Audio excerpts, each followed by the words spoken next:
Micro processor basically जो हम लोग डिस्कस कर रहे थे, तो उसके पहले हम लोग ऑलरेडी डिस्कस कर लिए थे सीपीयू। हाँ चलो तो सीपीयू इट्स कंपोनेंट, यानी कि अगर माइक्रो प्रोसेसर हम लोग बात करेंगे तो वहाँ पर नंबर ऑफ सीपीयू यूज हो सकता है। नंबर ऑफ सीपीयू कहने का मतलब है कि एक सीपीयू में जो भी कंपोनेंट है वो नंबर ऑफ सीपीयू में अवेलेबल होगा। दैट मीन्स कि अगर हम माइक्रो प्रोसेसर जो डिजाइन हुआ है वो डुअल कोर है, यानी कि देयर आर 2 कोर, तो 2 फिजिकल कोर इज देयर, तो 2 physical core means 2 CPU is there. Quad core that means 4 CPU is there. Octa core that means 8 CPU is there. तो जो भी फीचर्स हम सीपीयू के बारे में हम लोग डिस्कस किए, वो फीचर्स आपका माइक्रो प्रोसेसर फॉलो अप करता है। यानी कि जब माइक्रो प्रोसेसर को डिजाइन किया जाएगा तो उसमें वो फीचर्स को प्लेस आउट किया जाएगा। तो वो फीचर्स को प्लेस आउट करने में microprocessor to microprocessor आपका जो है ये फीचर्स वैरी करता है। दैट मीन्स आपका रजिस्टर सेट वैरी करेगा। अलग अलग माइक्रो प्रोसेसर, जरूरी नहीं है कि एक जो रजिस्टर सेट हम लोग डिस्कस किए ये आपका जनरलाइज फॉर्म है, ठीक है ना। अब जब नंबर ऑफ सीपीयू होगा तो नंबर ऑफ सीपीयू के हिसाब से रजिस्टर सेट भी आपका ज़्यादा होगा, नंबर ऑफ होगा। पैरेलल मोड में आपका ऑपरेशंस परफॉर्म होगा।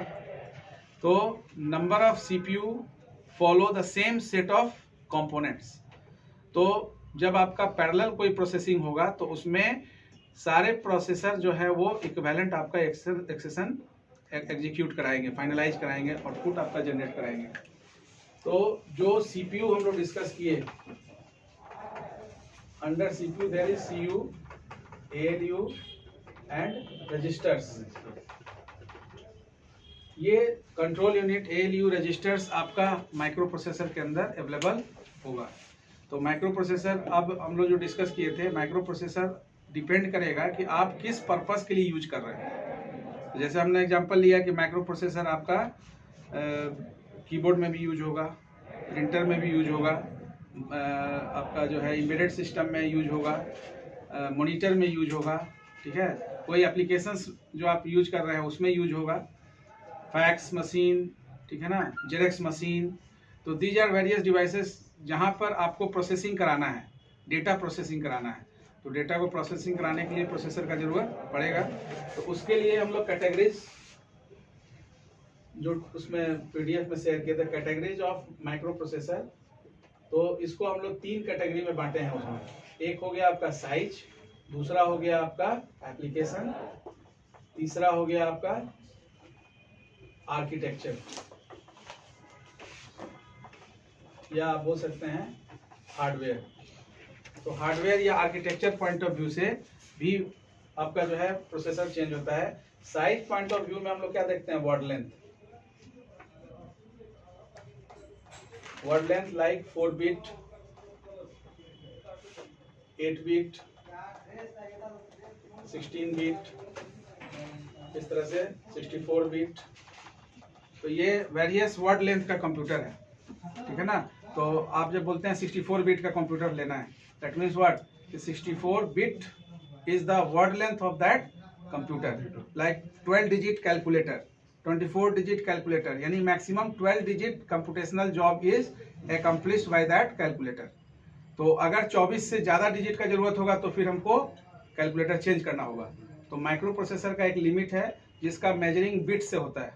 तो bit is the smallest unit, और ये बिट आपका कैसे बना है, बाइनरी डिजिट से बना है। तो बाइनरी डिजिट से बिट लिया गया है और ये स्मॉलेस्ट यूनिट है। और आपको ये भी पता है कि आपका जो कंप्यूटर है मशीन में इंस्ट्रक्शंस को 0-1 के फॉर्म में हैंडल करता है, और ये 0-1 के फॉर्म में जो हैंडल करता है ये बाइनरी नंबर सिस्टम का पार्ट है। तो बाइनरी नंबर सिस्टम में ये 2 डिजिट 0-1 होते हैं, और इसी 2 को वो प्रोसेसिंग में यूज करता है। इंस्ट्रक्शंस को अदर कोई नोटिफिकेशन से वो एक्सेप्ट नहीं करता है। दैट मीन्स हम कुछ भी देंगे डेटा, वो उसको 0-1 के फॉर्म में ही चाहिए। तो अब ये 4 बिट का कंप्यूटर है या 8 बिट का कंप्यूटर है, तो ये क्या कर रहा है, मैक्सिमम 4 बिट लिमिटेशन है। जैसे इस क्लासरूम को हम बोल दें कि इसमें 30 स्टूडेंट्स को एलोकेट कर सकते हैं, तो मैक्सिमम स्ट्रेंथ इस क्लासरूम का क्या हो गया, 30। हाँ, अब 30 से कम बैठ सकते हैं, 30 बैठ सकते हैं, लेकिन 30 से एक्सीड होगा तो फिर एलोकेशन मुश्किल है, क्योंकि सीट उतना है तो उतना ही एलोकेटेड आपका स्टूडेंट भी उतना ही एलोकेट होगा जितना सीट एलोकेशन अवेलेबल है। तो रिसोर्स के इक्विवेलेंट ही आप डेटा को वहाँ एलोकेट कर पाएंगे। एप्लीकेशन पॉइंट ऑफ व्यू से हम लोग डिस्कस करते हैं। बेसिकली जो एप्लीकेशन पॉइंट ऑफ व्यू में यूज होता है आपका माइक्रो प्रोसेसर, उसमें पर्टिकुलर एप्लीकेशन के लिए माइक्रो कंट्रोलर, यानी कि अगर हम माइक्रो कंट्रोलर की बात करें तो स्पेसिफिक टास्क के लिए जहां पर माइक्रो प्रोसेसर को यूज किया जा रहा है, जहां पर वेरिएशन ऑफ टास्क नहीं है।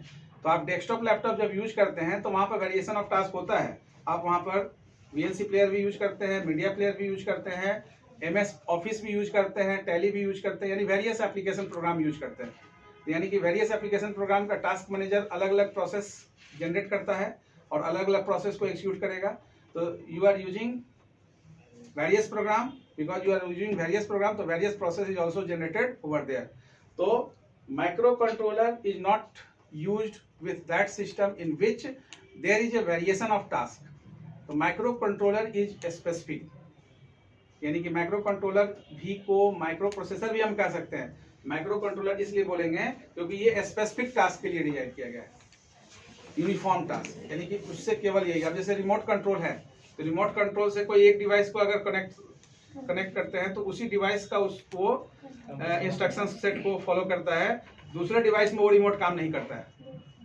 तो अगर वॉशिंग मशीन को यूज कर रहे हैं तो वो AC में काम नहीं करेगा, AC में यूज कर रहे हैं तो, यानी कि हार्डवेयर लेवल पर वहां पर आपका कोडिंग। तो माइक्रो कंट्रोलर जो है ये स्पेसिफिक हो गया।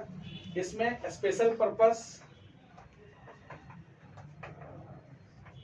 प्रोसेसर, यहाँ पर भी स्पेशल पर्पस में भी वो मोर और लेस माइक्रो कंट्रोलर जैसा ही काम होता है, केवल यहाँ माइक्रो प्रोसेसर बोल सकते हैं, यहाँ पर केवल उसको माइक्रो कंट्रोलर ही बोलते हैं। But micro controller is also microprocessor, ठीक है ना, but it is uniprocessor not multiprocessor. तो माइक्रो प्रोसेसर यूनिफॉर्म टास्क के लिए है, तो यूनि प्रोसेसिंग के लिए है। यहाँ पर आपका जो है जो जनरल पर्पस हम लोग यूज करते हैं, एप्लीकेशन पॉइंट ऑफ व्यू से हम लोग क्या यूज करते हैं, we are using general purpose processor. हम लोग जो लैपटॉप डेस्कटॉप यूज करते हैं, we do not accept that sort of device in which uniform task is executed. तो हम उसी टास्क को उसी पर्टिकुलर लैपटॉप या डेस्कटॉप को प्रीफर करेंगे जिसमें वेरिएशन ऑफ टास्क हम एग्जीक्यूट कर पाए। स्पेसिफिक टास्क के लिए कोई डिजाइन किया हुआ तो उसको हम यूज नहीं। तो हमारा जो लैपटॉप या डेस्कटॉप में जो माइक्रो कंप्यूटर यूज हो रहा है, that is the general purpose on the basis of application, but on the basis of hardware architecture there is RISC, VLIW, Superscalar and the EPIC, Explicit Instruction Parallel Instruction Computing। तो application point of view से we are using general purpose processor, and hardware and architecture point of view से हम क्या use कर रहे हैं, CISC, complex instruction set computer, ठीक है ना। तो ये जो जनरल पर्पस प्रोसेसर है वो CISC बेस्ड है। CISC बेस्ड मतलब कि hardware architecture point of view से ये complex instruction set computer architecture follow करता है। तो complex instruction set architecture means कि it contains several instruction set, यानी कि नंबर ऑफ इंस्ट्रक्शंस होगा और जो वेरिएबल लेंथ इंस्ट्रक्शंस यूज होगा। अब यहाँ वेरिएबल लेंथ का मतलब क्या है, जो RISC है वो रिड्यूस इंस्ट्रक्शन सेट कंप्यूटर है, वो फिक्स्ड लेंथ पर काम करता है। वेरिएबल लेंथ का मतलब आप जब अपने कंप्यूटर पर प्रोग्राम यूज करते हैं तो अलग अलग जॉब टाइम का प्रोग्राम होता है, आपका साइज अलग अलग होता है। यानी कि MS office, Corel draw, Photoshop, ये जो एप्लीकेशन है अलग अलग, ये सब का जो है सीक्वेंस ऑफ एक्सेशन अलग अलग है। सब क्या एक ही समय में एग्जीक्यूट होगा, नहीं होगा। यानी कि आप अगर अलग अलग तरह का कोई काम कर रहे हैं तो हर काम का जो है टाइमिंग ऑफ एग्जीक्यूशन अलग अलग होगा, तो फिक्स नहीं हो सकता ना। ऐसा फिक्स कर दिया जाए कि हर काम जो है 4 मिनट में ही हो, ऐसा फिक्स नहीं हो सकता है। तो जो CISC बेस्ड आपका मशीन है जो हम यूज कर रहे हैं लैपटॉप डेस्कटॉप में, ये वेरिएबल लेंथ ऑफ इंस्ट्रक्शंस को यूज करता है, ये फिक्स्ड लेंथ ऑफ इंस्ट्रक्शंस को यूज नहीं करता। वेरिएबल लेंथ का मतलब हुआ, फिक्स्ड लेंथ का कब यूज होगा, जब एक स्पेसिफिक टास्क होगा उसका फिक्स्ड लेंथ ये होगा। जब आप अलग अलग टास्क करेंगे तो फिक्स्ड कर नहीं सकते हैं, तो अलग अलग टास्क को वेरिएबल लेंथ इंस्ट्रक्शन से ही काम कराना होगा, क्योंकि सब में वेरिएशन होगा। तो इसलिए ये सिस्क बेस्ड जो मशीन है ये वेरिएबल लेंथ ऑफ इंस्ट्रक्शन पर काम करता है।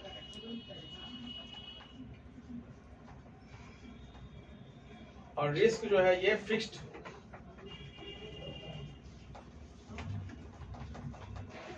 लेंथ ऑफ इंस्ट्रक्शन पर काम करता है।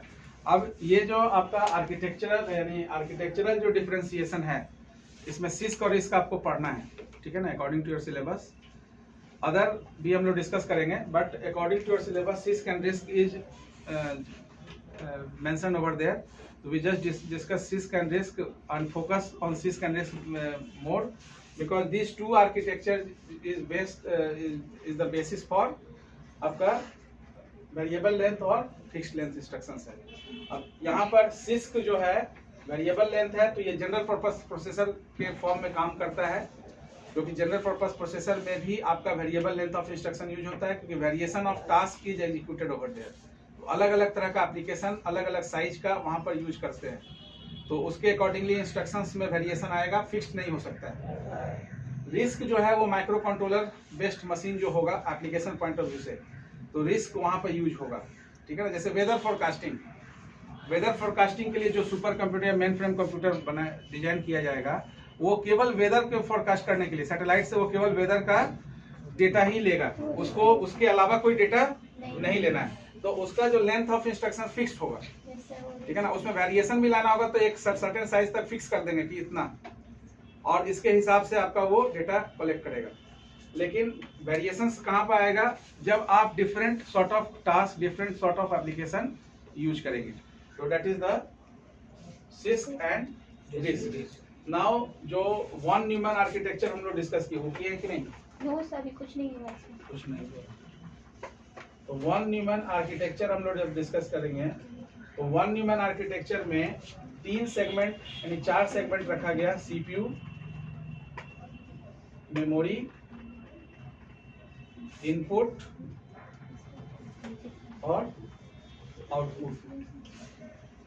ये आपका कैटेगराइजेशन ऑफ माइक्रो प्रोसेसर हुआ, जो एक्सेस पॉइंट ऑफ व्यू से हम लोग कैटेगराइज करते हैं अलग अलग तरह से, साइज, एप्लीकेशन, आर्किटेक्चर और हार्डवेयर। वॉन न्यूमैन ने ये कंप्यूटर का मॉडल एक बनाया, जो ब्लॉक डायग्राम ऑफ कंप्यूटर आप पढ़ेंगे फंडामेंटल में। तो वॉन न्यूमैन ने एक मॉडल बनाया कंप्यूटर का। Von Neumann is the name of scientist, von Neumann नाम है, और हाँ ठीक है ना। उन्होंने जो आर्किटेक्चर दिया, उस आर्किटेक्चर को, उस मॉडल को कहा गया वॉन न्यूमैन, ठीक है ना। तो वॉन न्यूमैन ने एक आर्किटेक्चर दिया सिस्टम के मॉडल का, जिसमें कंप्यूटर के मॉडल को उन्होंने बताया कि there is only 4 main components. जैसे हम लोग पढ़ते हैं इनपुट, आउटपुट, वेरियस मेमोरी, ठीक है ना, अदर डिवाइसेस ऑल्सो, बहुत सारा डिवाइसेस है। वॉन न्यूमैन ने कंप्यूटर को 4 ही कंपोनेंट में जो है डिस्क्राइब किया। वो 4 कंपोनेंट क्या थे? CPU, memory, input, output. अब यहाँ memory is the working memory. Von Neumann ने एक वर्किंग मेमोरी को फोकस किया, जो प्राइमरी मेमोरी है, ठीक है ना। तो वर्किंग मेमोरी या नॉन वर्किंग मेमोरी। तो non working memory is your secondary memory, working memory is your primary memory. तो जो आपका non working memory is only use to keep the program permanently, to store the program for future accession. तो if the program is stored in the secondary memory, then only the process is generated for that program. Because अगर program नहीं होगा तो process can not be generated for the specific programme. तो programme का process तभी बनेगा जब programme available होगा। तो आपसे हम क्वेश्चन तभी करेंगे जब आप क्लासरूम में होंगे, यानी कि किसी पर्टिकुलर स्टूडेंट से हम क्वेश्चन अगर रेज कर रहे हैं, तो उस क्वेश्चन का आंसर हमको तभी मिलेगा जब वो क्लासरूम में मौजूद होगा। तो जब मौजूद होगा तो वो प्रोसेस क्रिएट होगा, जब मौजूद नहीं होगा तो वो प्रोसेस क्रिएट नहीं होगा। तो हमारे हार्ड डिस्क में या secondary memory, non working memory में जो प्रोग्राम स्टोर्ड होगा, इसीलिए सीपीयू को हम लोग क्या बोलते हैं? Stored program executor. Stored program को एग्जीक्यूट करने वाला। तो आपके मेमोरी में जो परमानेंट मेमोरी है, अगर प्रोग्राम है तो वो सीपीयू उसको एग्जीक्यूट करेगा, नहीं है तो उसको एग्जीक्यूट करने का सवाल ही नहीं होता है, क्योंकि प्रोसेस जनरेट ही नहीं होगा। और जब तक प्रोसेस नहीं जनरेट होगा किसी प्रोग्राम का तो एक्टिव नहीं होगा वो। जब एक्टिव नहीं होगा तो एग्जीक्यूट होने का बात ही नहीं आता है। तो वॉन न्यूमैन ने अब ये जो 4 कंपोनेंट बताया, ये चारों कंपोनेंट के बीच में तालमेल कैसे बैठेगा, तो इसके बीच का तालमेल यानी कि म्यूचुअल अंडरस्टैंडिंग एस्टेब्लिश करने के लिए सिस्टम बसेस का जो है ये कॉन्सेप्ट दिए। ठीक है, सिस्टम बसेस का कॉन्सेप्ट दिए जिसमें आपका 3 बसेस आता है, डेटा बस, एड्रेस बस और कंट्रोल बस। ठीक है ना। अब ये बस एक्चुअली क्या है, it is the set of wires to move instructions from one location to another location. You can also say cable, जैसे आप केबल बोलते हैं, वायर बोलते हैं, वही आपका बस है। बस मीन्स नॉट बस रनिंग ऑन द रोड। ठीक है ना। तो यहाँ पर बस is the set of wires, set of cables which is use for different purpose. तो अलग अलग पर्पस के लिए यूज होता है। अब यहाँ पर by name it is very much clear that कि विच बस is responsible for what types of job. तो किस तरह का जॉब के लिए वो रिस्पॉन्सिबल है या फिक्स किया गया है वो क्लियर है। जैसे कंट्रोल बस अब किस पर्पस को फुलफिल कर रहा है उसको जानने से पहले हम लोग ये चीज क्लियर करेंगे, क्योंकि जो आपका पीडीएफ है उसमें ये भी है, वॉन न्यूमैन आर्किटेक्चर भी है, ये मॉडल भी है। ठीक है ना। तो उसमें इस मॉडल में 3 बसेस को बताया गया है। 3 बसेस में बस क्या है ये क्लियर है। सिस्टम बस में बस क्या है, bus is set of wire, set of cable to move instruction या information from one location to another location या one part of the computer to another part of the computer. ठीक है ना। नाउ अब इस 3 बस में से एक बस जो है ये बाई डायरेक्शनल है, बाकी का बस आपका यूनि डायरेक्शनल है। बाई डायरेक्शनल कहने का मतलब है कि उस बस से डेटा इन और डेटा आउट दोनों होता है। यानी कोई पर्टिकुलर कंपोनेंट उस बस का इस्तेमाल डेटा इन और डेटा आउट दोनों पर्पस के लिए कर सकता है। यानी उस बस से डेटा इन, अब जैसे आपको अगर सीपीयू को कोई डेटा चाहिए प्रोसेसिंग के लिए तो वो डेटा बस से लेगा तो डेटा इन होगा। लेकिन at the same time after processing वो डेटा किसी दूसरे एंड पर, मॉनिटर पर डिस्प्ले होना चाहिए, प्रिंटर को प्रिंट आउट होना चाहिए। तो वो डेटा फिर सीपीयू से कैसे जाएगा, उसी डेटा बस के थ्रू डेटा आउट होगा। तो सीपीयू जो है वो डेटा बस को डुअल पर्पस से यूज करता है, डेटा को इन कराने के लिए और प्रोसेस डेटा को आउट कराने के लिए। ठीक है ना। तो डेटा बस आपका हो गया ये बाई डायरेक्शनल। इसमें सीक्वेंस ऊपर नीचे आपका हो सकता है, कोई दिक्कत नहीं है, वो एस्टेब्लिशमेंट ऑफ बस पर होता है। ठीक है ना। तो डेटा बस को पहले ले लिए, एड्रेस बस को पहले ले लिए, ऊपर नीचे उससे कोई, तो डेटा वो आपका आर्किटेक्चर जो एक्चुअल में आपका एस्टेब्लिश होगा उसके बिलोंग। तो डेटा बस आपका जो है बाई डायरेक्शनल है। तो by directional in the sense कि ये बाई डायरेक्शनल किसके लिए होगा, क्या इनपुट और आउटपुट के लिए बाई डायरेक्शनल काम करेगा? तो डेटा बस जो है ये जो आपका 3 बसेस है, इसमें डेटा बस का इस्तेमाल आउटपुट डिवाइस क्या किस तरह से करेगा, इन कराने या आउट कराने में? आउट कराने में। आउटपुट तो डेटा इन कराने में ना। आउटपुट डिवाइस को तो डेटा चाहिए, तब तो वो आपका जो है डिस्प्ले कराएगा। तो ये इन चाहिए आउट चाहिए? इन चाहिए। तो इसको डेटा कहाँ से मिलेगा? मान लेते हैं आप कीबोर्ड से इनपुट करते हैं तो इसको डेटा यहाँ से, डेटा बस को डेटा कौन देगा? इनपुट डिवाइस डेटा देगा और वो डेटा कहाँ दिखेगा? मॉनिटर पर, आउटपुट डिवाइस को। यानी इस 2 सेक्शन में डेटा बस बाई डायरेक्शनल काम नहीं कर सकता है, क्योंकि इनपुट कभी डेटा कलेक्ट नहीं कर सकता है। इनपुट हमेशा डेटा आउट कर सकता है, आउटपुट कभी डेटा आउट मतलब इन नहीं करा सकता। आउटपुट डिवाइस हमेशा देखेंगे तो आउटपुट हमेशा आउट कराएगा, तो ये हमेशा डेटा को इन कराएगा। यानी कि इसमें डेटा जो आएगा उसको ये डिस्प्ले कराएगा। ये यहाँ से डेटा आपका बाहर नहीं जाएगा, ये डेटा कलेक्ट करके आपको दिखाएगा। तो इसको डेटा कलेक्शन कहाँ से होगा? डेटा बस से। मेमोरी और सीपीयू के लिए बताइए कि डायरेक्शनल क्या था। देखिए आपको दिया हुआ पीडीएफ नहीं देखे, कुछ लिखा नहीं है, देखिए उसमें डायरेक्शन। हाँ तो पीडीएफ में शेयर है। मोबाइल पर भी पीडीएफ देने का मतलब है कि उसको कॉपी में नोट करिए। नोट नहीं करते हैं? किए हैं सर, थोड़ा सा भी बचा हुआ है। नोट करिए। यहाँ पर देखिए सीपीयू और मेमोरी के केस में डेटा बस जो है बाई डायरेक्शनल काम करता है। तो सीपीयू और मेमोरी, क्योंकि मेमोरी में डेटा फेच होता है, फेच होने के बाद और जब फाइनली आपका डेटा रीसाइड होता है, यानी कि आप जब फाइल क्लोज करते हैं तो मेमोरी के थ्रू ही वो उस लोकेशन पर रीलोकेट होता है जहां पर आपका डेटा जहां से रीलोकेट हुआ है। यानी कि आपका सेकेंडरी मेमोरी में हार्ड डिस्क में कोई लोकेशन से डेटा रीलोकेट किए हैं तो वो रीलोकेटेड डेटा फिर से उसी लोकेशन पर जाएगा अगर आप उसका लोकेशन चेंज नहीं करेंगे। यानी कि एमएस वर्ड का कोई फाइल आपने ओपन किया डी ड्राइव से, तो जब फाइल पर काम करके सेव करके क्लोज करेंगे तो क्या होगा, उसी लोकेशन पर जाके सेव होगा जहां से आपने ओपन किया था। कब तक? जब तक कि आप उसका लोकेशन चेंज नहीं, सेव एज अगर करेंगे तो you have a provision to change the location and the location will be change according to your input. तो जिस लोकेशन को आप सेव करने के लिए रखेंगे वो लोकेशन के ऊपर आपका डेटा सेव होगा। Now address bus is unidirectional. Address bus जो है ये यूनिडायरेक्शनल है। तो एड्रेस हमारा जो है सीपीयू जनरेट करता है, जो सीपीयू एड्रेस जनरेट करता है उसके अकॉर्डिंगली आपका मेमोरी, ये सब क्या है, एड्रेस के बेसिस पर आपका मेमोरी, इनपुट, आउटपुट सब उसी के बेसिस पर काम करता है। जैसे आउटपुट का एग्जांपल आप प्रिंटर का लीजिए, तो जिस प्रिंटर को एड्रेस सीपीयू जनरेट करेगा, अगर आप दो प्रिंटर है तो आपने अगर प्रिंटर 1 को कमांड दिया तो प्रिंटर 1 पर जो भी डिस्प्ले होगा वो उस प्रिंटर का एड्रेस कौन रिकॉग्नाइज करेगा? प्रिंटर को कौन रिकॉग्नाइज करता है? उसके अकाउंटेबिलिटी को कौन रखता है? किसी भी प्रिंटर या किसी डिवाइस को ऑपरेटिंग सिस्टम कैसे रखता है? हर डिवाइस का एक डिवाइस ड्राइवर सॉफ्टवेयर होता है, ठीक है ना। जब आपका डिवाइस इंस्टॉल्ड होता है तो वो उस डिवाइस ड्राइवर सॉफ्टवेयर के थ्रू ओएस उस डिवाइस को रिकॉग्नाइज करता है, ठीक है ना।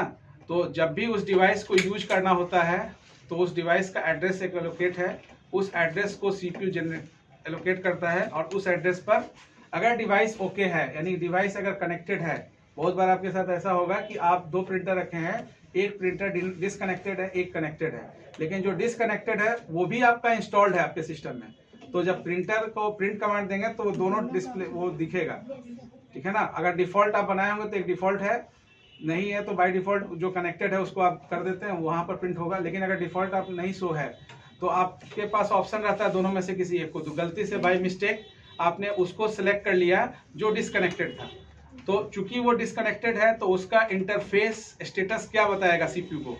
उसका इंटरफेस स्टेटस सीपीयू को बताएगा कि डिवाइस इज डिसकनेक्टेड।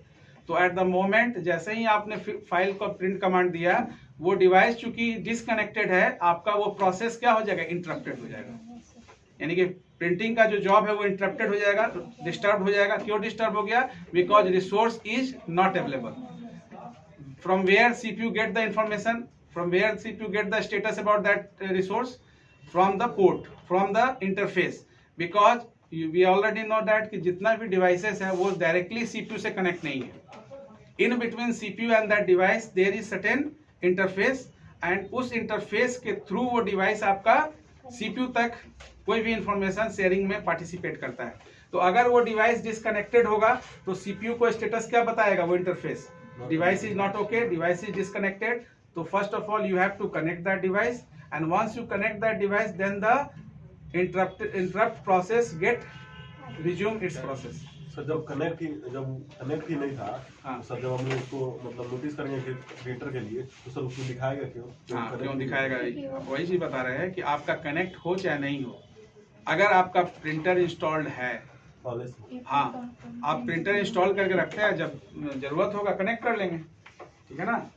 अगर प्लग एंड प्ले है तब तो जब आप कनेक्ट करेंगे तभी शो होगा। लेकिन अगर प्रिंटर प्री इंस्टॉल्ड है, ऐसा भी होता है ना, आप प्रिंटर को प्री इंस्टॉल कर दिए लेकिन अभी जरूरी नहीं है तो उसको डिस्कनेक्ट करके रखे हुए हैं, जब प्रिंटिंग का जॉब होगा तो कनेक्ट कर लेंगे। लेकिन प्रिंटर चूंकि इंस्टॉल्ड है तो जब प्रिंटिंग ऑप्शन में जाएंगे तो प्रिंटिंग ऑप्शन में वो सारे प्रिंटर दिखाई देंगे जो आपका प्रिंटर इंस्टॉल्ड है आपके सिस्टम में। तो ओएस वो सारे प्रिंटर को रिकॉग्नाइज करेगा जो भी आपके सिस्टम में इंस्टॉल्ड है। अब ये अलग बात है कि उसमें से कुछ प्रिंटर को आप डिसकनेक्ट करके रखे हैं क्योंकि आपके पास जो पोर्ट लिमिटेड है। तो चूंकि पोर्ट लिमिटेड है तो अब जैसे कलर प्रिंटर भी रखे हैं, ब्लैक एंड व्हाइट भी रखे हैं, तो जब कलर प्रिंटर का जरूरत होगा कलर को कनेक्ट करेंगे, otherwise black and white printer को हम यूज करते रहेंगे। तो as per our requirement we just disconnected that printer which is not frequently used by us. तो जो प्रिंटर का फ्रिक्वेंटली यूज होता है उसको कनेक्ट कर लेते हैं और जो नहीं है उसको डिसकनेक्ट करके रख देंगे। But at the moment when you give the printing command and the printer print dialog box is open, both or number of printer, whatever printer you have shown on the screen, यानी कि जो print tab है उसमें दिखेगा। तो उस case में जब जो प्रिंटर आपका डिटैच होगा, अगर गलती से उसको आपने दे दिया तो उस केस में तो प्रिंट से हो नहीं पाएगा क्योंकि प्रिंटर आपका कनेक्टेड नहीं है। अब ये चीज वायरलेस के साथ नहीं है। अगर वायरलेस में पावर दिए हुए हैं तो वायरलेस के केस में वाईफाई प्रिंटर से प्रिंट हो जाएगा, ठीक है ना। लेकिन I am not discussing about the wifi printer, यानी वायरलेस फिडिलिटी प्रिंटर। तो अगर वाईफाई प्रिंटर होगा तो वाईफाई ऑन रहना चाहिए, बाकी हॉटस्पॉट और वाईफाई को यूज करके आप प्रिंट कमांड दे सकते हैं। 4-5 वाईफाई प्रिंटर रखे हैं तो किसी को भी बिना कनेक्ट किए भी वो एक सर्टेन रेंज तक यूज हो जाएगा, एक्सेस हो जाएगा, ठीक है ना। बट जहां केबल का जरूरत, जहां कनेक्शन एस्टेब्लिश करने का जरूरत है, वहां पर उस प्रिंटर को कनेक्ट होना होगा क्योंकि वहां पर भी कनेक्शन ही है, वायरलेस है बट कनेक्शन इज एस्टेब्लिश्ड। वहां पर भी आपको ब्लूटूथ भी यूज कर रहे हैं तो कनेक्शन है, ठीक है ना। डायरेक्ट फिजिकल कनेक्शन नहीं है, लॉजिकल कनेक्शन है, ठीक है ना। एक सर्टेन रेंज तक लॉजिकल कनेक्शन है। ब्लूटूथ यूज करते हैं, व्हाइट स्पॉट यूज करते हैं, तो हॉट स्पॉट यूज करते हैं। तो ये सारे में आपका लॉजिकल कनेक्शन है। लॉजिकल एक रेंज है जिसके रेंज के अंदर आपका जो है कम्युनिकेशन एस्टेब्लिश होता है डिवाइस के बीच में, ठीक है सर। हाँ सर थोड़ा टास्क में और प्रोसेस में अंतर बता दीजिए। टास्क में और प्रोसेस में अंतर। पहले इसको कंक्लूड करने दो। टास्क और प्रोसेस हर प्रोग्राम का प्रोसेस होता है, ठीक है ना। और टास्क इज रिलेटेड, यानी कि एक पर्टिकुलर प्रोसेस जब एग्जीक्यूट होता हुआ रहता है तो वो आपका कंप्लीट होने के बाद एक टास्क कंप्लीट करता है, ठीक है ना। तो एक्चुअली जो प्रोसेस कंट्रोल ब्लॉक में जो टास्क मैनेजर है वो टास्क को ही चेक करता है कि अभी तक कितना टास्क आपका कंप्लीट हुआ, कितना प्रोसेस कंप्लीट कर लिया अपना एग्जीक्यूशन, ठीक है ना। तो you have A and task manager. हाँ, Multitasking means at a time several tasks is going on inside the computer because several process is running. So once the several process is running, that means more than one task is about to complete. एक से अधिक task complete होने के near about हैं, ठीक है ना। हो सकता है कि कोई पहले हो गया, कोई बाद में हो गया। तो प्रोसेस तो बहुत सारा है। जो प्रोसेस पहले कंप्लीट हो गया वो टास्क कंप्लीट हो गया, ठीक है। जो प्रोसेस अभी रनिंग में है वो प्रोसेस रनिंग में है। लेकिन एक समय में बहुत सारा प्रोसेस है तो मल्टीपल टास्क कंप्लीट होने के है, अबाउट टू कंप्लीट है, क्योंकि एक प्रोसेस तो है ना, बहुत सारा प्रोसेस है। तो मल्टी प्रोसेसिंग है, मल्टी टास्क आपको इसलिए कहा गया क्योंकि बहुत सारा प्रोसेस हो सकता है कि एक सर्टेन टाइम इंटरवल में कंप्लीट होना हो, मतलब होने के नजदीक हो, नियर अबाउट। तो that should be maintained by the task manager, ठीक है ना। And in task manager you are just seeing the status of process का स्टेटस देखते हैं कि कितना प्रोसेस रनिंग में है और किस लेवल तक अभी कौन प्रोसेस चल रहा है। अब उसी में जब वायरस आ जाता है तो आपको क्या है, सेल्फ रेप्लिकेटिंग प्रोग्राम हो जाता है। तो एक ही प्रोसेस को देखते हैं कि बार बार चल रहा है। तो कोई ऐसा, तो टास्क मैनेजर से आप ये भी आइडेंटिफाई कर सकते हैं whether your computer is affected by virus और not. If the replica process is going on and if the replica process is running continuously, एक से अधिक एक ही प्रोसेस बार बार दिख रहा है कहीं, that means replica is generated over there, that means some virus is occurred in your system. तो virus आपके सिस्टम में आ गया है। अब उस वायरस को रेक्टिफाई करने के लिए आप एंटीवायरस यूज कर सकते हैं। अदरवाइज पहले से ही एक टोटल सिक्योरिटी रखिए सिस्टम में और उसको अपग्रेड करते रहिए, ठीक है ना। नाउअडेज बिकॉज डिफरेंट रिसोर्सेज से आपका जो इंफॉर्मेशन आप कलेक्ट कर रहे हैं, तो क्लाउड से भी ले रहे हैं, हो सकता है किसी फाइल या किसी लिंक से ही आपका वायरस आ जाए, ठीक है। तो total security is the solution where your system check for each and every resource, either internal और एक्सटर्नल। तो जो एक्सटर्नल रिसोर्स से आप डेटा कलेक्ट कर रहे हैं उसको भी चेक करेगा। जैसे आप एक पेन ड्राइव इंसर्ट किए तो आपका वो चेक करेगा whether your pen drive is secure और वायरस इज देयर। अगर सिक्योर है तो एक बार उसका बेंचमार्क होगा, एक बार उसको स्कैन किया जाएगा, स्कैनिंग प्रोसेस में वो ओके हो गया, इसका मतलब वो वायरस फ्री है। Now you can access that pen drive. But if the security checkup is not there, अब जैसे आप एयरपोर्ट या कहीं पर भी सिक्योरिटी चेकअप होता है, सिक्योरिटी चेकअप नहीं होगा तो क्या होगा? हो सकता है इलीगल या कुछ अनवांटेड जो अननोइंगली आपकी जानकारी में नहीं है कि इसको नहीं ले जाना चाहिए, आप उसको लेके जा रहे हैं, तो आपको एक सिक्योरिटी चेकअप में बता दिया जाएगा कि नहीं ये चीज़ आपको नहीं ले जाना चाहिए। आपका इंटेंशन गलत नहीं है, बट अगर वो सिक्योरिटी चेकअप नहीं है तो आपके नहीं जानकारी के कारण वो आगे बढ़ जाएगा। तो वो सिक्योरिटी चेकअप एंटीवायरस का एक तरह से सिक्योरिटी चेकअप लगा दिए कि अगर कुछ गड़बड़ी या कुछ मिस्टेक, अगर किसी तरह का कोई आपका इंफॉर्मेशन आ रहा है तो उसको पहले से मिसकंडक्ट होने के पहले उसको रेक्टिफाई कर दिया जाए या उसको काउंटर फिट कर दिया जाए, पकड़ लिया जाए।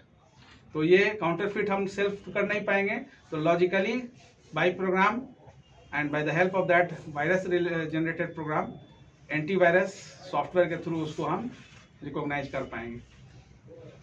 नाउ एड्रेस बस के बाद आपका कंट्रोल बस है। तो कंट्रोल बस भी मोर और लेस कंट्रोल जो है वो जनरेट कौन करता है? सीपीयू जनरेट करता है कंट्रोल। अब यहाँ पर देखिए कि आपका एड्रेस जो है वो मेमोरी भी आपका एड्रेस जनरेट करता है। कब मेमोरी एड्रेस जनरेट करेगा? मेमोरी आपका एड्रेस जनरेट करेगा जब आपको किसी भी तरह का एक्सटर्नल रिसोर्स का जरूरत होगा। जैसे आगे हम लोग पढ़ेंगे डीएमए कंट्रोलर, ठीक है? तो डीएमए कंट्रोलर में आपका क्या है? Direct memory access. अभी तक जो हम लोग डिस्कस कर रहे हैं उसमें डायरेक्ट बोल रहे हैं कि सीपीयू इंटरवेंशन है। किसी भी तरह का सिस्टम बसेस या किसी भी तरह का केबल या किसी भी तरह का movement of data instructions CPU के ही कंट्रोल में है। लेकिन ऐसा भी बहुत सारा कम्युनिकेशन होगा, मूवमेंट होगा जिसमें सीपीयू का कोई रोल नहीं है। सीपीयू का रोल उसमें करने से कोई बेनिफिट नहीं। जैसे अगर कोई दो मेमोरी के बीच में हमको डेटा ट्रांसफर करना है, सपोज हार्ड डिस्क से डेटा पेन ड्राइव से डेटा हार्ड डिस्क में लेना है, तो what is the role of CPU over there? Because you are using cable, data cable is used to transferring the data from one location to another location, तो there is no any intervention of CPU is over there. तो CPU से वहां पर interference को रोकना पड़ता है। तो वहां पर क्या है कि आपका DMA controller sir speed determine होता है ना सीपीयू से? हाँ? सर कितना रेट से ट्रांसफर हो रहा है वो डिटरमाइन सीपीयू करता है? नहीं, तो सीपीयू करता है। सीपीयू बेसिकली आपका जो है वो डिवाइस आपका रेट फिक्स करता है। यानी कि डिवाइस जैसे पेन ड्राइव है, तो पेन ड्राइव जो यूएसबी वर्जन जो आप यूज कर रहे हैं उसका स्पीड आपका जो है वो पोर्ट तय करता है कि आपका वो किस स्पीड से डेटा को ट्रांसफर करेगा। एट द सेम टाइम वो डिवाइस भी करेगा। जो पेन ड्राइव आप यूज कर रहे हैं उसका भी स्पीड होता है, ट्रांसफर रेट। तो आप जब पेन ड्राइव परचेज करते हैं तो उसका कॉन्फ़िगरेशन चेक करिए कि हाँ डेटा ट्रांसफर इसका रेट क्या है, ठीक है? बहुत बार देखते होंगे कि आपका जो है डेटा ट्रांसफर किसी पर्टिकुलर पेन ड्राइव में फास्टली हो जाता है, किसी में स्लो होता है। तो फास्टली होने से क्या है, डेटा लॉस्ट होने का चांस ज़्यादा है। तो बहुत सारा जो आपका मैन्युफैक्चरर है वो डेटा ट्रांसफर रेट को थोड़ा सा स्लो करके चलता है, इसलिए कि किसी तरह का डेटा, क्योंकि बेसिकली क्या है यहाँ पर सेंडिंग एंड रिसीविंग का कॉन्सेप्ट है। तो अगर फास्ट सेंड होगा या फास्ट रिसीव होगा तो उस केस में डेटा लॉस्ट होने का जो है चांसेस ज़्यादा रहता है। तो स्पीड को मेंटेन करना एक फैक्टर है वहाँ पर, ठीक है? तो जो भी आपका हो, यूएसबी हो चाहे अदर कोई भी डिवाइसेस है, तो जब आप डेटा ट्रांसफर करने का जो है ऑप्शंस देते हैं, ठीक है ना? जैसे पेन ड्राइव से आपने इंसर्ट किया तो your motive is to either transfer the data from hard disk to that pen drive और pen drive to hard disk, यही मोटिव होगा। तो जैसे ही आप ये इंफॉर्मेशन आप देते हैं, that means you are giving request to the computer. Computer को एक रिक्वेस्ट दे रहे हैं, you want to perform direct memory access. तो your controller send this information to the DMA controller. ये डीएमए कंट्रोलर को ये इंफॉर्मेशन मिलेगा कि there is a need of direct memory access. तो direct memory access that means that is under control of memory DMA controller. तो DMA controller need a memory बस which is right now a system bus working as for the instruction given by the CPU. तो CPU needs यानी कि जो DMA controller needs a request for the system buses. तो release of the system buses के लिए वो request किसको देगा? CPU को देगा. तो at the moment the disk controller passes the request for direct memory access. Direct memory controller is not a authorized section or authorized zone to take the decision over that particular request. So that request is further sent to the CPU because CPU का permission चाहिए होगा उस system buses को direct accession करने के लिए, क्योंकि data अगर मूव करना है तो डेटा बस उस समय CPU से रिलेटेड कोई प्रोसेस हैंडल नहीं करना होना चाहिए. आपका डेटा बस एकदम फ्री होना चाहिए. तो उसके लिए CPU को जैसे DMA कंट्रोलर से रिक्वेस्ट मिलेगा तो at the moment CPU receive the request, CPU think about the request, because हो सकता है कि उस रिक्वेस्ट को आने से पहले जो काम हो रहा होगा CPU में वो पहले उसको पूरा करेगा. तो उसको पूरा करने के बाद CPU क्या करेगा? उस रिक्वेस्ट को एक्नॉलेज करेगा. एक्नॉलेज करने का मतलब कि उसको अगर अलाउ करता है, रिलीज करता है तो एक्नॉलेज करने से क्या होगा? DMA controller get a notification related to that acknowledgement sent by the CPU कि जो रिक्वेस्ट उसने दिया उसको एक्नॉलेज कर दिया गया, यानी कि रिक्वेस्ट अप्रूव हो गया, ग्रांट हो गया एक तरह से. तो जैसे ही ग्रांट हुआ इसका मतलब है कि system buses now is under control of DMA controller and now the session for direct memory access is generated. अब बेसिकली जब हम लोग इंटेल 8086 पढ़ेंगे तो वहां पर CPU के इस रोल को भी डिस्कस करेंगे, होल्ड एंड वेट. ठीक है ना? तो there is one request pin RQ and there is one grant pin GT. ठीक है ना? And we have a DMA controller, there is memory,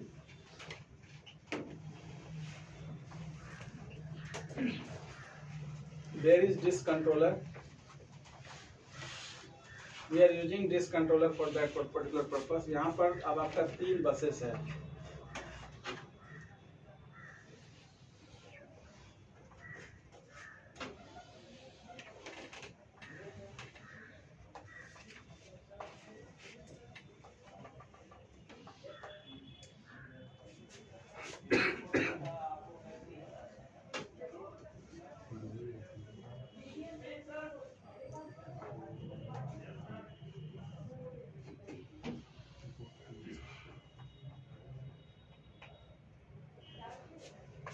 This is the data bus.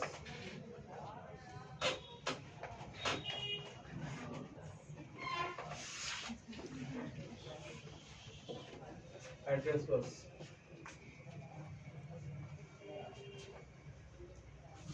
यहाँ देखिए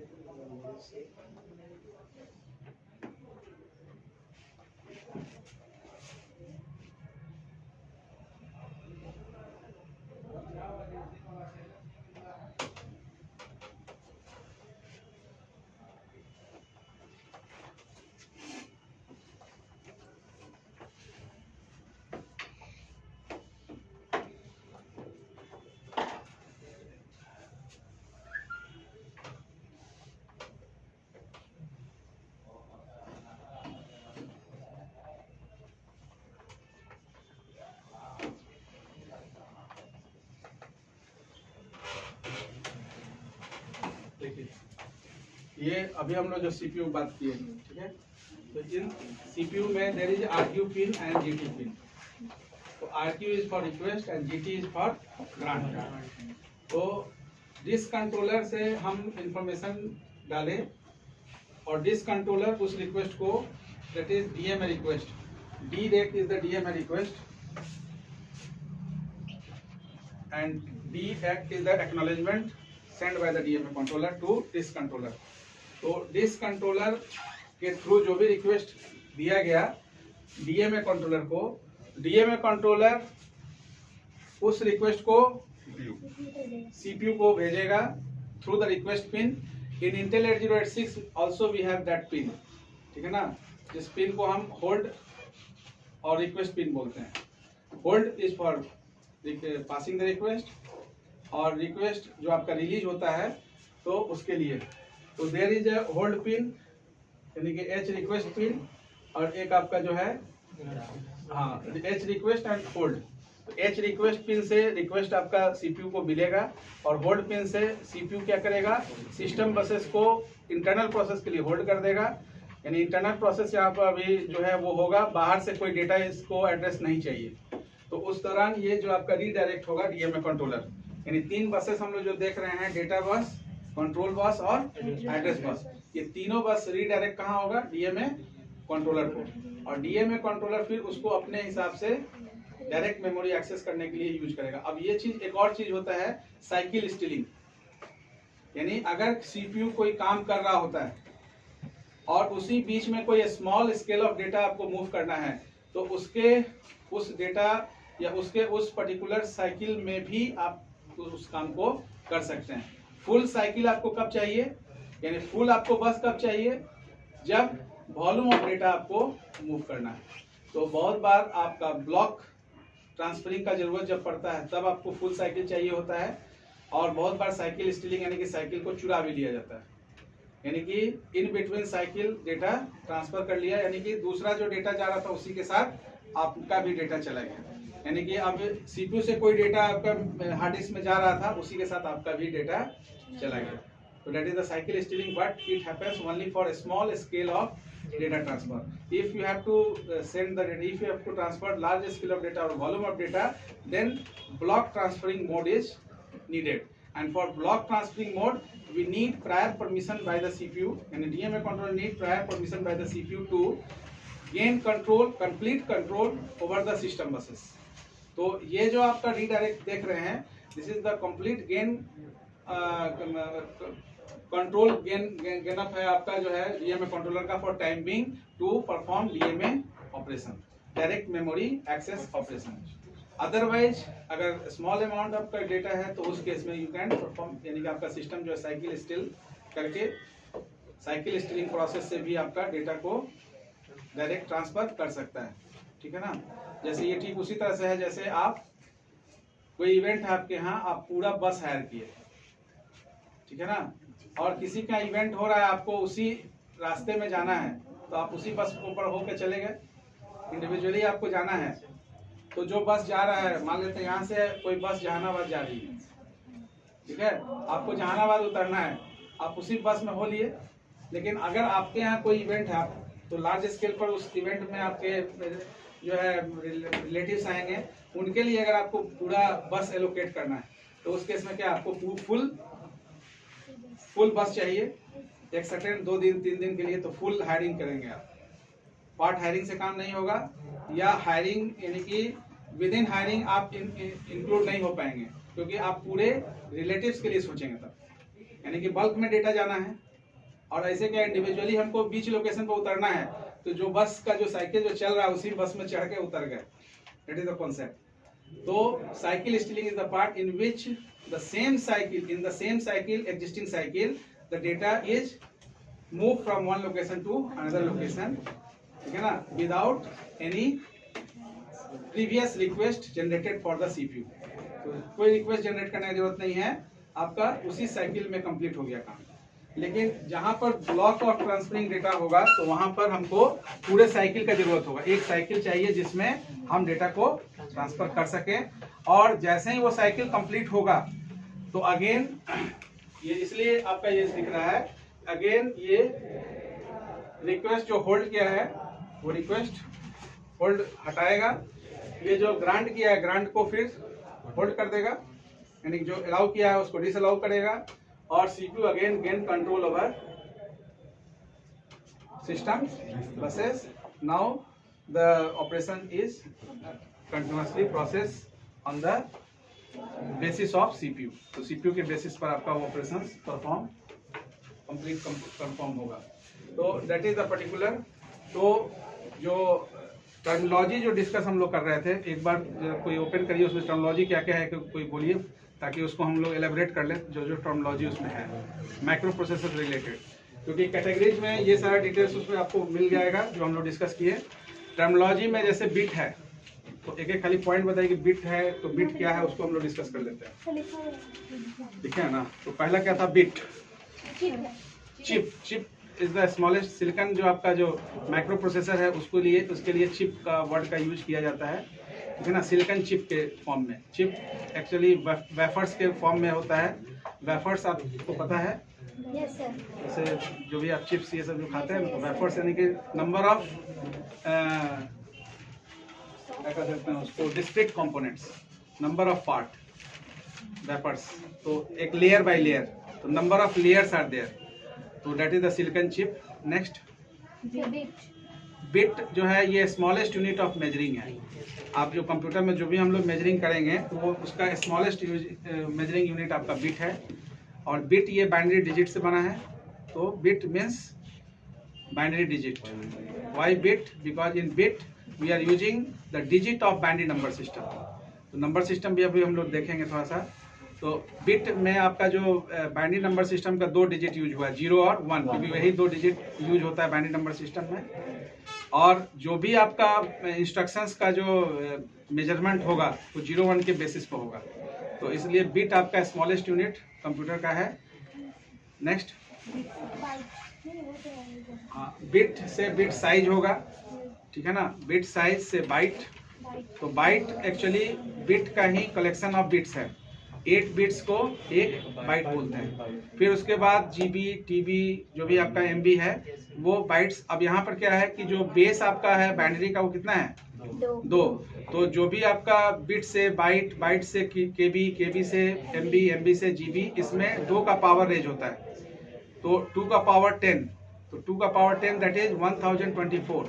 तो like decimal number system we have 1 kilometre equal to 1000 metre, here we have 1024 metre. तो अगर हम 1 केबी बोलते हैं यहाँ, तो 1 KB is not 1000, 1 KB means 2 to power 10 bytes. तो 2 to power 10 byte that means 1024 bytes. तो सेम में हमारा मेजरिंग होगा केबी के बाद एमबी, एमबी से ऊपर है जीबी, टीबी से जीबी, ठीक है ना, एमबी से जीबी, जीबी से टीबी, ठीक है ना, तो टेराबाइट तक। तो अभी 1 टीबी तक आपका जो है हार्ड डिस्क या टीबी में हार्ड डिस्क आएगा। अब टीबी बहुत है, एसएसडी जो हमारा आ रहा है अब वो जीबी तक है। ठीक है ना, उसमें टीबी तक अभी एसएसडी बहुत कम आपको मिलेगा। तो just half of the hard disk का जो है जस्ट हाफ हमारा जो है फीचर्स हाँ एसएसडी में मिलेगा। ठीक है, लेकिन स्पीड आपका सिस्टम का ज़्यादा होगा क्योंकि वहाँ पर एक्सेशन फास्ट होता है, डेटा रिट्रीवल फास्ट होता है, हेड मूवमेंट फास्ट होता है हार्ड डिस्क के कंपैरेटिव। तो हार्ड डिस्क में जो हेड मूवमेंट है उसी से आपका जो है प्रोसेस एग्जीक्यूशन रिट्रीवल टाइम जो है वो इफेक्ट यानी चेंज होता है। सर हार्ड डिस्क में डिस्क की वजह से स्लो हो जाता है। हाँ, डिस्क मूवमेंट होता है क्योंकि हार्ड डिस्क में आप पार्टीशन करते हैं। सर इसमें डिस्क वो रेवोल्यूट होता है। हाँ, और एसएसडी में ऐसा कुछ नहीं होता है। ऐसा कुछ नहीं होता है। एसएसडी में डायरेक्ट पॉइंट ऑफ एक्सेशन होता है। जैसे आप बोल सकते हैं इसको पॉइंटर का कॉन्सेप्ट। ठीक है ना, एक होता है वेक्टर डिस्प्ले और एक होता है रास्टर डिस्प्ले। ठीक है ना, एक रास्टर स्कैन होता है, जैसे डिस्प्ले सेक्शन देखिएगा, एक होता है आपका रैंडम स्कैन। तो रास्टर स्कैन में क्या होता है कि अभी जैसे आप फोकस कर रहे हैं, माइक्रो प्रोसेसर को पढ़ना है, तो आपका आई डायरेक्ट किस जोन में जाएगा, जहां पर ब्लैक से माइक्रो प्रोसेसर लिखा है, तो ये आपका रैंडम स्कैन है। Your I randomly scan that particular. आप कोई पावर पॉइंट का स्लाइड देखते हैं तो व्हाइट एरिया को देखता है आपका आई नहीं, केवल उस एरिया को जहां पर ऑब्जेक्ट होल्ड है, तो that means random scan.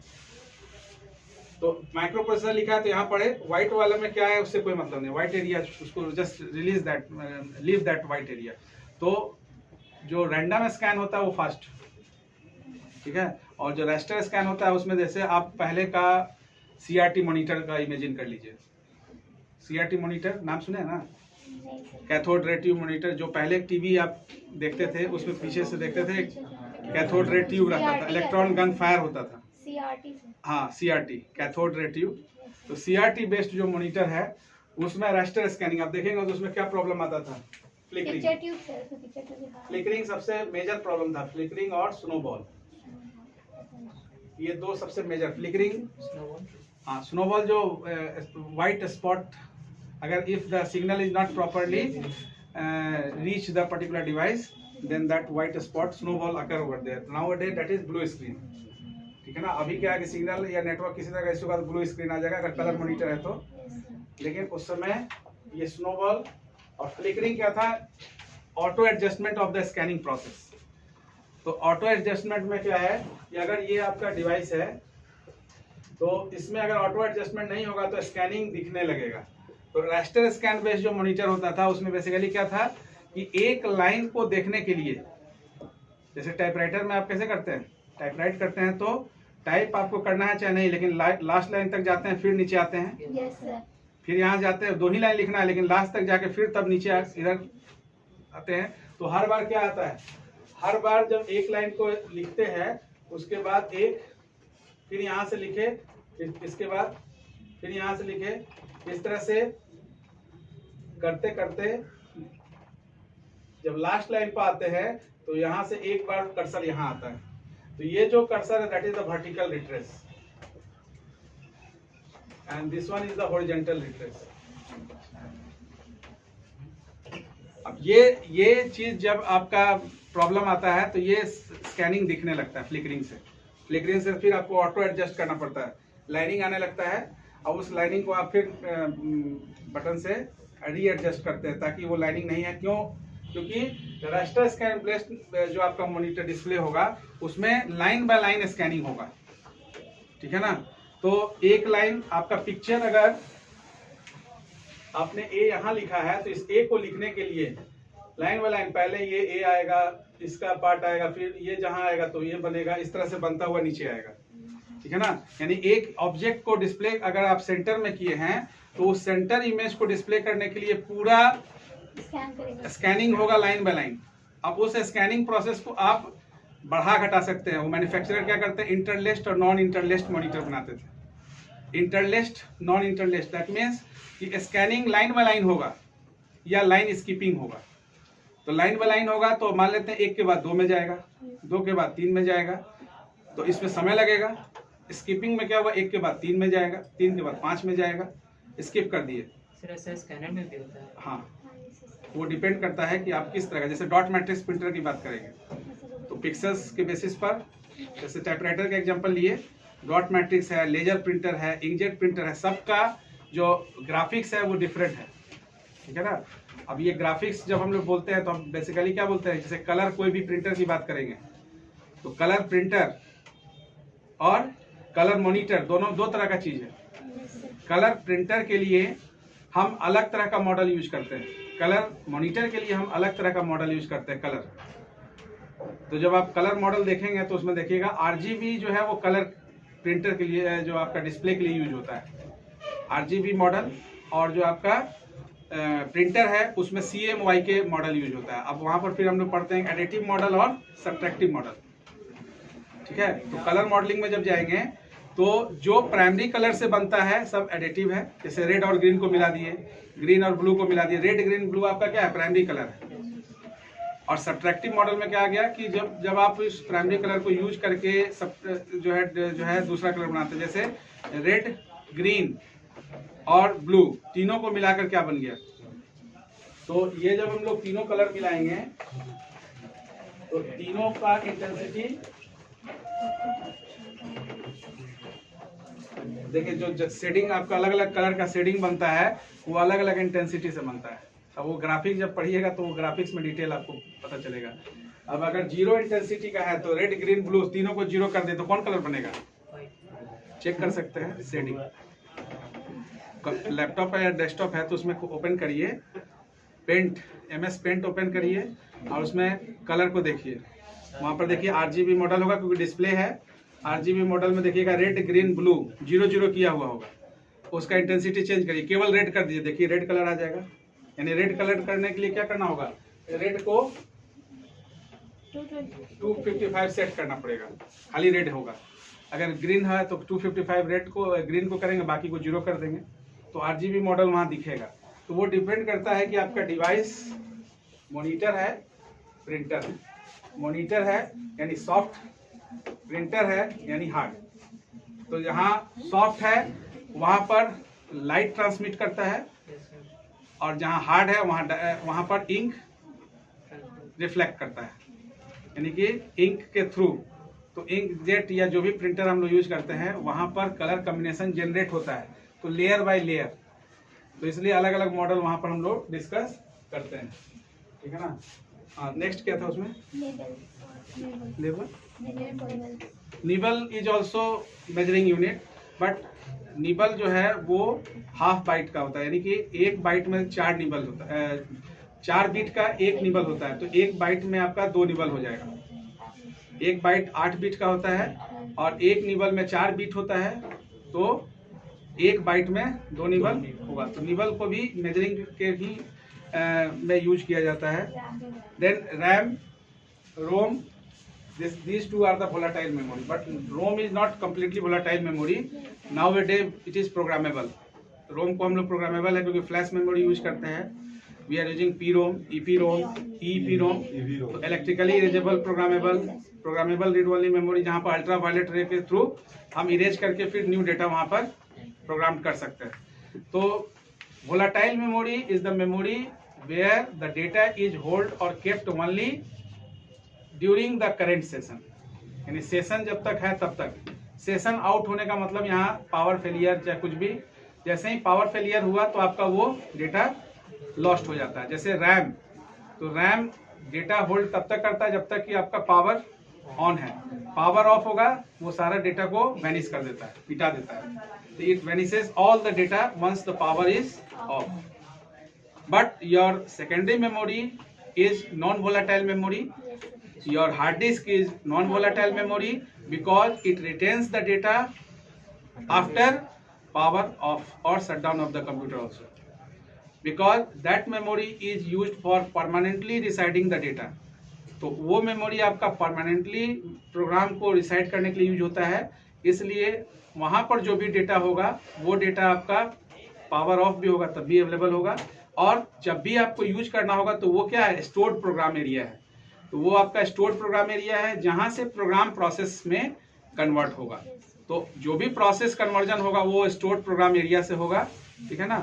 Next, 2 तरह का रैम होता है, ठीक है ना, जो फंडामेंटल में भी बताया जाएगा। RAM is static RAM and dynamic RAM. आगे हम लोग डिस्कस करेंगे, आप सेकंड ईयर में पढ़ेंगे सर्किट, यानी डिजिटल डिस्क्रीट मैथमेटिक्स एक सेक्शन होगा जहां पर ये चीज में हम लोग देखेंगे कि ALU में कौन सा गेट यूज होता है कॉम्बिनेशनल सर्किट बनाने की। जैसे हाँ, gate means logical, modern physics में पढ़े होंगे लॉजिक गेट। जैसे करंट इलेक्ट्रिसिटी में we have 2 way to arrange the flow of current, that is the parallel and series. तो just gate is also equivalent to that one. तो series arrangement of current flow जो है उसमें क्या है, whenever you take 3 switches, यानी put 3 switches, यानी कि आप एक वायर लेते हैं उसमें एक प्लग लगा दीजिए, एक साइड होल्डर लगा दीजिए, बल्ब लगा दीजिए, बीच में 3 कट्स कर दीजिए, प्लग इन करिए, और 3 कट्स में 3 स्विच लगा दीजिए और तीनों स्विच को ऑफ कर दीजिए। प्लग इन करने से क्या बल्ब ऑन होगा, यहाँ से प्लग इन जहाँ किया वहाँ ऑन है, लेकिन बीच का जो स्विच है कनेक्टिंग स्विच। हाँ सर, उस रूम में क्लास है तो अब तक ये लोग कहाँ रहेगा, बाहर कॉरिडोर? सब लोग चले जाइए वहीं पर, सबको ही भेजना वहाँ से जाकर और अपना कर करवाए होंगे वो तो ठीक। और 94 से अबव जो है उन लोग को कुर्सी सर बोले हैं कि आप आईडी देंगे, रोल नंबर देंगे तभी वो इशू करेंगे। हम आईडी देंगे। हाँ ठीक है, तो जो 95 के ऊपर है हाँ लोग वेट करिए क्लास के बाद, ठीक है ठीक है। हम लोग क्या बोल रहे हैं, क्या बोल रहे थे? हाँ, डी रैम और एस रैम। तो डी रैम बेसिकली आपका जो है ये डायनेमिक रैम है और ये वोलेटाइल नेचर का है, ठीक है ना। वोलेटाइल नेचर का आपका स्टैटिक रैम भी है। तो डी रैम का यूज बेसिकली मेन मेमोरी में यूज करते हैं इसको, स्टैटिक रैम को हम कैश मेमोरी में यूज करते हैं, ठीक है। स्टैटिक मेमोरी को रिफ्रेश करने की जरूरत नहीं है क्योंकि स्टैटिक मेमोरी को बनाया गया फ्लिप फ्लॉप से। तो इसमें एक refreshing area memory cell use होता है जहां पर प्रीवियस डेटा को एलोकेट करके रखा जाता है। तो अलग से हमको वो एरिया जोन क्रिएट नहीं करना पड़ता है, लेकिन डी रैम को एक सर्टेन टाइम इंटरवल के बाद रिफ्रेश करना होता है। तो brand new memory need to be refreshed after certain time interval, क्योंकि यहाँ पर जो आपका है वहाँ पर जो मैकेनिज्म है कैपेसिटर, DRAM के केस में कैपेसिटर यूज होता है, तो कैपेसिटर को एक सर्टेन टाइम इंटरवल के बाद रिफ्रेश करने की ज़रूरत है। तो DRAM हम लोग जो है वो टेक्नोलॉजी आपका जो है कैपेसिटेंस को यूज करते हैं और वहाँ पर फ्लिप फ्लॉप यूज करते हैं, स्टैटिक मेमोरी जो कैश मेमोरी के फॉर्म में यूज होता है। नेक्स्ट रोम, रीड ओनली मेमोरी, जैसे आपका बायोस है जो बेसिक इनपुट आउटपुट सिस्टम, रोम बायोस, वहाँ पर प्री लोडेड आपका बूट स्ट्रैप लोडर प्रोग्राम होता है जो आपके सिस्टम को, ऑपरेटिंग सिस्टम को बूट करता है, ठीक है ना। तो ये प्री लोडेड है, तो रोम में भी हम लोग pre loaded program, pre program कर सकते हैं उसको, ठीक है ना, और फ्यूचर में चेंज भी कर सकते हैं, because we have programmable read only memory also, we have electrically erasable programmable flash memory. तो these are the ROM which is programmed. तो once it is programmed, further it is also erased to reprogrammed. तो जब रीप्रोग्राम्ड हो सकता है जहाँ पर, तो वो आपका रोम के अंदर आएगा, ठीक है ना। इसलिए इसको वोलेटाइल नहीं बोल सकते कम्प्लीटली, क्योंकि ये डेटा होल्ड करता है, ठीक है ना। नेक्स्ट माइक्रो कंट्रोलर अभी हम लोग डिस्कस किए। It is also a micro processor which is used for specific purpose, specific task, ठीक है ना, स्पेसिफिक टास्क के लिए यूज करते हैं। तो एप्लीकेशन पॉइंट ऑफ व्यू से उसको हम लोग माइक्रो कंट्रोलर बोलते हैं, ठीक है ना। अदरवाइज वो भी माइक्रो प्रोसेसर ही है, लेकिन हाँ यूनिट टास्क एग्जीक्यूट करता है, ठीक है ना, मल्टीपल टास्क एग्जीक्यूट नहीं कर सकता है। इसलिए माइक्रो प्रोसेसर के साथ साथ उसको माइक्रो कंट्रोलर एक स्पेसिफिक नाम दे दिया गया एप्लीकेशन पॉइंट ऑफ व्यू से। Next micro computer, micro computer always uses the micro processor which supports variation of task, ठीक है ना। तो हम लोग जो लैपटॉप डेस्कटॉप यूज कर रहे हैं उसमें variation of task, variable length instruction use कर रहे हैं। तो again it is correlated with the six, because जहां पर वेरिएबल लेंथ ऑफ इंस्ट्रक्शंस यानी वेरिएबल लेंथ ऑफ प्रोग्राम होगा, तो उस केस को उसको हैंडल करने के लिए हमको सिस्क आर्किटेक्चर यानी कि इंटेल का सिस्क बेस्ड मशीन चाहिए होगा। तो आर्किटेक्चर पॉइंट ऑफ व्यू से जो जनरल पर्पस प्रोसेसर है, हार्डवेयर पॉइंट ऑफ व्यू से वो सिस्क है, ठीक है ना, और जो स्पेशल पर्पस है वो आपका रिस्क है, ठीक है। और माइक्रो कंट्रोलर भी बोल सकते हैं। एप्लीकेशन पॉइंट ऑफ व्यू से जो माइक्रो कंट्रोलर है वो आपका रिस्क है। और आपको फंडामेंटल में पीसी, पीसी-80, एक्सटी, सुपर 80 भी बताया गया होगा। Mini computer, micro computer, main frame computer और सुपर कंप्यूटर बताया गया ना। हाँ, तो ये भी आपका इंस्ट्रक्शन ऑपरेंड के बेसिस पर होता है, यानी कि नंबर ऑफ ऑपरेंड हैंडलिंग के बेसिस पर आपका जो जनरल पर्पस है, यानी कि जो माइक्रो कंप्यूटर है वो जनरल पर्पस प्रोसेसर है, ये 2 और 3 एड्रेस पर काम करता है, ठीक है ना। नंबर ऑफ ऑपरेंड 2 ऑपरेंड और 3 ऑपरेंड पर काम करता है। जो मेन फ्रेम कंप्यूटर है, इसके बाद जो मिनी कंप्यूटर है, मिनी कंप्यूटर आपका सिंगल एड्रेस पर काम करता है, जैसे एक्यूमुलेटर ऑर्गेनाइज्ड कंप्यूटर। जैसे 4+2 अगर बोला जाए तो you just keep 4 in your accumulator register and 2 to the ALU section. तो एक रजिस्टर, एक ऑपरेंड आप रखते हैं, that is the single operand, तो दैट इज एक्यूमुलेटर बेस्ड। तो जो मिनी कंप्यूटर है वो 1 एड्रेस पर काम करता है, और जो मेन फ्रेम या सुपर कंप्यूटर है वो 0 एड्रेस पर काम करता है। 0 एड्रेस का कहने का मतलब कि वो स्पेसिफिक जॉब के लिए है, तो वहां पर किसी तरह के ऑपरेशन के लिए ऑपरेंड देने का जरूरत नहीं है। Operand is automatically implied mode में सिलेक्टेड।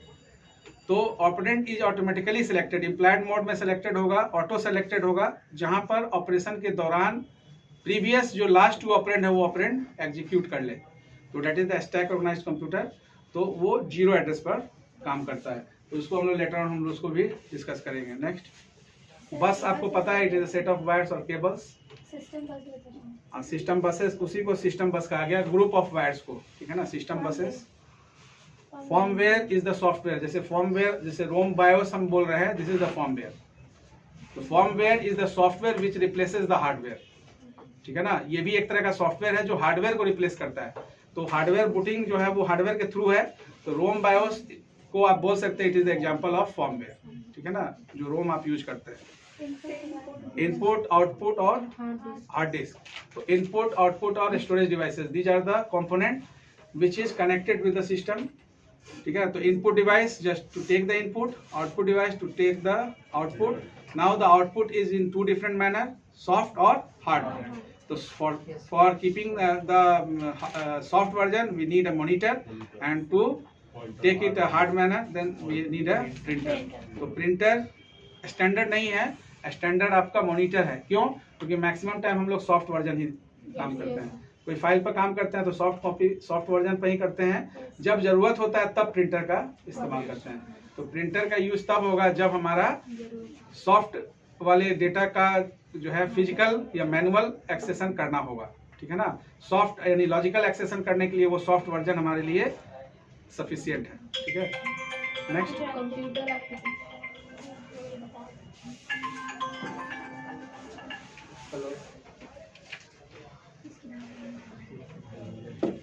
हाँ लड़का आएगा, मैं हम सबको भेज दिए हैं, वहाँ दे दीजिएगा साइन करा के।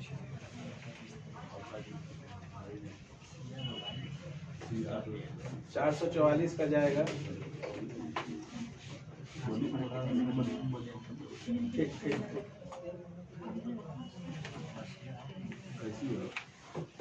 ठीक है ना। नेक्स्ट क्या था? Computer architecture. इसके बाद का जो पर्टिकुलर है सेक्शन तो हम लोग डिस्कस कर लिए, कैटेगरीज, माइक्रो प्रोसेसर और कैटेगरीज, यही तीन चीज़ था और वन न्यूमन आर्किटेक्चर था। तो जितना जो कंटेंट पीडीएफ में दिए हैं उसको ओवरऑल एक बार देख लीजिएगा। एक क्लास शायद और मिलेगा आपको, 8 तारीख को है शायद पेपर आपका ना। हाँ तो एक क्लास और मिलेगा। असेंबली लैंग्वेज और मशीन लैंग्वेज वही हो गया, नहीं बता रहे हैं, वो तो आपको फंडामेंटल में बताया जाएगा। असेंबली लैंग्वेज आपका लैंग्वेज मशीन लैंग्वेज के बाद आया, यानी फर्स्ट जनरेशन ऑफ कंप्यूटर जो हो गए, फर्स्ट जनरेशन में आपका 01 में कोडिंग होता था, ठीक है। ये आपका मशीन लैंग्वेज हो गया। और सेकेंड जनरेशन में आपका जो है ट्रांसलेटर का कॉन्सेप्ट आया, और ट्रांसलेटर में भी कौन सा असेंबलर? पहले असेंबलर जो कंपाइलर में भी यूज हुआ, इंटरप्रेटर में भी यूज हुआ। असेंबलर का यूज दोनों में है, असेंबलर का यूज कंपाइलर और इंटरप्रेटर दोनों में है। तो ये assembler actually as a translator आया, यानी यहाँ से एक ट्रांसलेटर का कॉन्सेप्ट था कि सोर्स कोड को ऑब्जेक्ट कोड में बदलना। ये ऑब्जेक्ट कोड 01 के फॉर्म में होता था, ये इंग्लिश लाइक लैंग्वेज में होता था, जो आपका हाई लेवल लैंग्वेज भी हो सकता है, ऑब्जेक्ट ओरिएंटेड लैंग्वेज भी हो सकता है, कोई भी लैंग्वेज सोर्स में जो मशीन रीडेबल नहीं होगा। तो उसके लिए कन्वर्टर या लैंग्वेज प्रोसेसर ट्रांसलेटर यूज किया गया। तो पहला ट्रांसलेटर असेंबलर था जो असेंबली लैंग्वेज प्रोग्राम को मशीन लैंग्वेज में, सोर्स कोड हमेशा 01 के फॉर्म में होगा, तो मशीन लैंग्वेज में कन्वर्ट करता है असेंबली लैंग्वेज के प्रोग्राम को, दैट इज असेंबलर। इसके बाद आप एक इंटरप्रेटर, BSc है ना, तो सी पढ़ रहे होंगे तो कंपाइलर पढ़ रहे हैं। तो इसके बाद आपका कॉन्सेप्ट आया कंपाइलर का, इंटरप्रेटर का। अब ये बहुत बेसिकली दोनों सेम ही है, दोनों ट्रांसलेटर है, लेकिन दोनों का मैकेनिज्म अलग है। कंपाइलर क्या करता है, ये स्कैनिंग एक साथ करता है, यानी कंपाइलर आपके एरर को एक साथ बताएगा और इंटरप्रेटर लाइन बाय लाइन बताएगा। इंटरप्रेटर का क्या है कि if there is error in a specific line you do not have a privilege to move next. आपको ये प्रिविलेज नहीं मिलेगा कि आप दूसरे लाइन में जाइए, पहला लाइन को रेक्टिफाई करिए, एरर फ्री करिए, तब दूसरे लाइन में जाइए। लाइक पाइथन भी इंटरप्रेटर बेस्ड है, ठीक है ना, या क्यू बेसिक इंटरप्रेटर बेस्ड है। तो इंटरप्रेटर बेस्ड लैंग्वेज में आपको line by line error free zone create करते जाना होगा और at the end you will get the output. Compiler के केस में क्या है कि आप 200 लाइन, 500 लाइन, 2000 लाइन, 10,000 लाइन का प्रोग्राम लिख दिए, जब कंपाइल करेंगे तो एक बार में 200 एरर मैसेज डायलॉग बॉक्स में दिखेगा। अगर एरर होगा तो, नहीं तो सक्सेस भी होगा, ठीक है ना। तो अगर 200 एरर दिखा तो अब आप रेक्टिफाई करिए एक एक करके, पहला एरर, दूसरा एरर, तीसरा एरर। हो सकता है कि एक एरर सही करने से 100 एरर कम हो जाए, क्योंकि एक सेमीकोलन छूटने से वो एरर है, ठीक है ना। अब वॉइड मेन लिखे हैं, पैरेंथेसिस छोड़ दी है, तो सारा कहानी वहीं से नीचे तक एरर क्रिएट हुआ। तो पैरेंथेसिस जैसे ही ऐड किए सारा प्रॉब्लम, यानी कि मैक्सिमम प्रॉब्लम सॉल्व हो गया। तो क्या बात कर रहे हो, सीधा बोल रहे बैठने के लिए। तो आपका जो है कंपाइलर जो है ये लिस्टिंग ऑफ एरर मैसेज करता है, इंटरप्रेटर नहीं करता है। ये सारे ट्रांसलेटर है, लैंग्वेज प्रोसेसर, ठीक है ना, जो सेकेंड जनरेशन के बाद से आए। थर्ड जनरेशन में आपका 1972 में सी आया, यानी डेनिस रिची ने 1972 में AT&T बेल लैबोरेटरीज में इसको इन्वेंट किया ऑपरेटिंग सिस्टम बनाने के लिए, ठीक है ना, जो अभी हम लोग कंपाइलर पढ़ रहे हैं। तो ये कंपाइलर, इंटरप्रेटर, असेंबलर, ये सब ट्रांसलेटर है, ठीक है ना। तो उसी का वहाँ पर है हाई लेवल लैंग्वेज, क्योंकि प्रोसेसर मोर और लेस उसी पर्पस को फुलफिल कर रहा है। तो इसलिए assembly language, machine language, high level language, इसका उसमें मेंशन किया हुआ है टर्मिनोलॉजी। और आर्किटेक्चर हार्वर्ड आर्किटेक्चर, जैसे आपका वन न्यूमैन आर्किटेक्चर है उसी तरह से हार्वर्ड आर्किटेक्चर भी है। हार्वर्ड आर्किटेक्चर आपका बेसिकली जो है डेटा और इंस्ट्रक्शंस के लिए को बेस करके आपका जो है एक स्ट्रक्चर को फॉलो किए हार्वर्ड आर्किटेक्चर, बट हम लोग को फोकस करना है वन न्यूमैन आर्किटेक्चर, ठीक है ना। ये नॉन मेमोरी यदि वर्किंग मेमोरी और नॉन वर्किंग मेमोरी दोनों को फोकस किए, ठीक है ना। बायस तो हो गया सर, बायस तो हो गया। रोम बायोस, क्लॉक है, उसको clock clock is the particular timing of the execution, ठीक है ना। कि आपका एग्जीक्यूशन स्पीड क्या है, सिस्टम में कोई भी साइकिल इंस्ट्रक्शन साइकिल का जो है एक इंस्ट्रक्शन साइकिल में कितने स्पीड से कोई भी इंस्ट्रक्शन को एग्जीक्यूट किया जा सकता है, तो वो डिपेंड और वेरी करता है microprocessor to microprocessor clock speed, ठीक है। जैसे आपका आरपीएम बढ़ाते घटाते हैं तो आपका मूवमेंट ऑफ जो डिवाइस है वो चेंज होता है, स्पीड उसका आउटकम भी चेंज होता है, ठीक है ना। उसी तरह से MIPS मिलियन हाँ instruction million instruction per second, तो वो डिपेंड मतलब कि एक सेकेंड में कितना million instruction, MIPS is also measuring unit, ठीक है ना। In 1 second how many million of instructions get executed, तो मिप्स के फॉर्म में भी हम लोग मेजरमेंट करते हैं डेटा को। और tri state logic tri state logic में क्या है कि आपका 0, 1 और हाई इम्पीडेंस, ठीक है ना। जैसे 0 क्या हुआ, कंप्लीट पावर खत्म,